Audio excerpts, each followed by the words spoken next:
Hey guys, and welcome to another video. And today's one we are cracking on with the Legio Custodes and moving straight into the Pallas Grav attack tank and the construction techniques used, how I put this model together.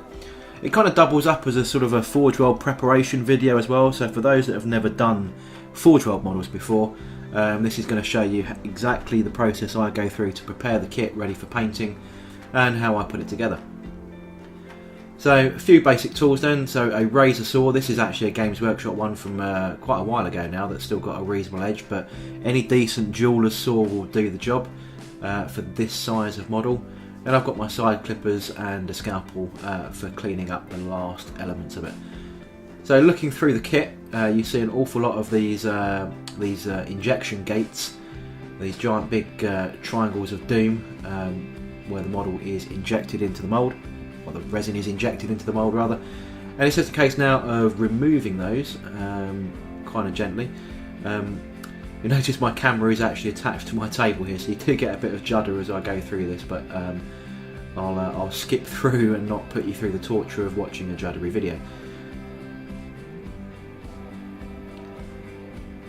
So using the saw then just to remove the bigger components, the bigger gate injection points. Clippers will go through most. A scalpel will go through some of the really small ones that you can find, but you can see on that one clippers will go through that one and that one, but the razor saw is definitely the better way to go. You do get a sharper edge and it is a bit cleaner. So there we go, I've cut all those bits off and you do end up with a nice hefty pile of resin dust and big chunks on the right there. But other than that, it's just a case of sort of test fitting now, making sure that the parts are reasonably flush together. In case you need to do any sort of green stuff filling, or you might need to sort of trim and sand or just sort of scalpel off a little bit more resin to make sure the parts all fit snugly together. But on the whole I was pretty happy with the way that I've cut this one out, and everything seems to go well. I think there's a couple of really minor gaps that probably after priming you won't even notice, to be honest.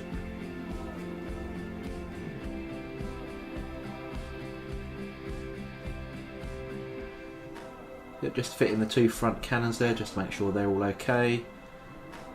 And then just the side pods here. Just a nice little groove section on those. Don't think you can get away with pinning those just due to the fact that the connection point is pretty thin. You could do a couple of staple sized or paperclip size, sorry, pins on there, but I don't think it's going to be necessary. And one of the key factors of Forgeworld, or probably any resin models, is that when the model is set within the mould and they release it from the mould, it can come with some mould release agent around it. It might not be visible to the eye, but it can be you know, a little bit greasy perhaps, or it just sticks there, and it can form an invisible film between the model and any paint that you apply. So one of the big things to always do is to wash it in a warm soapy water mix, and that's exactly what I'm doing here. So beg, borrow and steal a mixing bowl from your wife, girlfriend, boyfriend, partner, whoever you can get hold of one from, and then go to town with a really old skanky toothbrush. Don't nick any ones from the bathroom, I'm sure they won't appreciate it, but if you've got an old one kicking around, it's perfect for the job. Just making sure I get all the bristles into all the little nooks and crannies here, giving it a good scrub.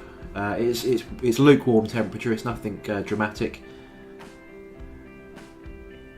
And in this case none of the parts were warped. If you've never done Forgeworld before, you can get some warpage on some thin bits of resin, which basically means it's not in shape anymore. And using a hotter water, you know, almost boiling, you can actually just dunk the parts in and then straighten them back out, dip them in some cool water, and then they'll just reset perfectly straight again for you.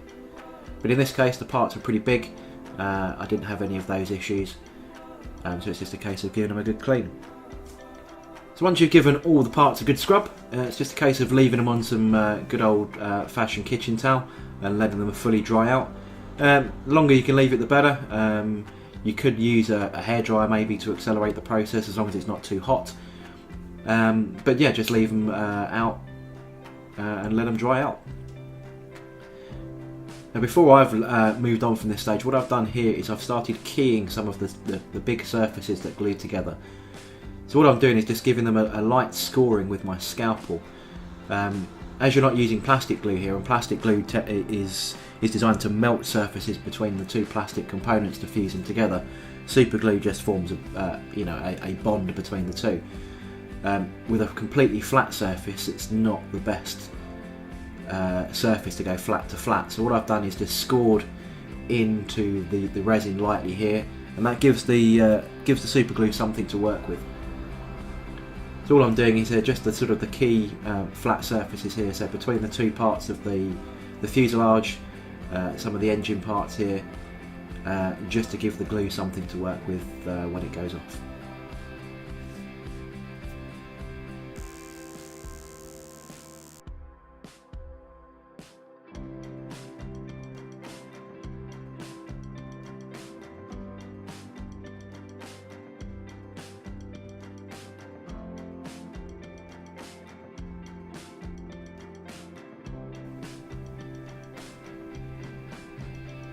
Okay, it's now time to do the glue.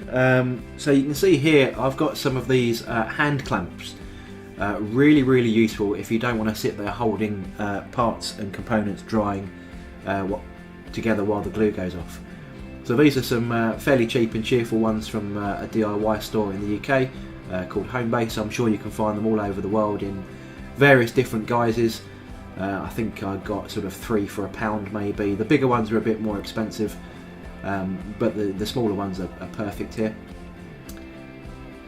And as you can see, I've just clamped the engine to the side pods and then the 2 bits of the fuselage. And then finally, with everything's assembled, I'm just using a small hand clamp here to hold the 2 pods into the central fuselage and just let that dry. Far easier than trying to manhandle everything. Just stick a hand clamp on and walk away and let it dry.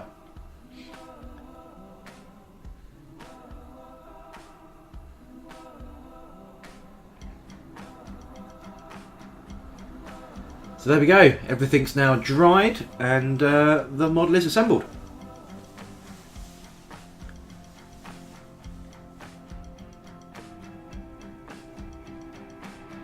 Fairly sturdy kit, some nice bits of detail, especially more detail on the underside than the top side to be honest, but you know, the detail will obviously be enhanced with a good paint job, so I'm looking forward to getting going with that.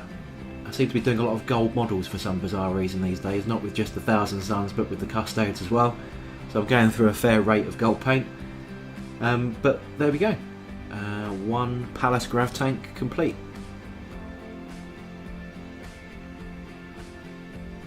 Just because my map, you can't see the measurements on the map, I think those are 1-inch squares on this particular map, but just for scale I'm going to stick a dreadnought next to the side of it so you can see how big the actual model is.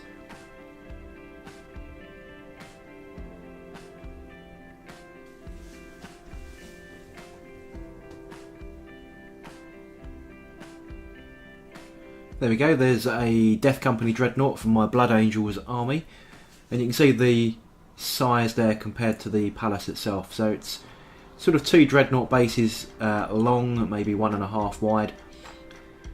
Sort of trying to compare sizes here if you want to get a good indication of scale.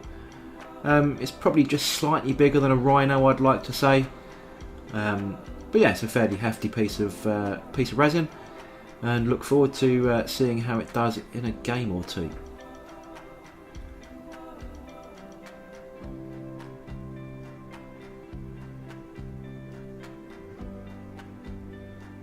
And there we go, that wraps up this video, and I'll be moving on to the next vehicle in the Custodes army that I'm building. Hope to see you on that next video. If you like this video, please do give it a thumbs up, give it a like, drop a comment, let me know if you've got this model, you've painted it yourself, what it's like in a game. I look forward to hearing from you. And if you haven't subscribed, please do. Every subscription helps. Thank you very much, and I'll catch you on the next video.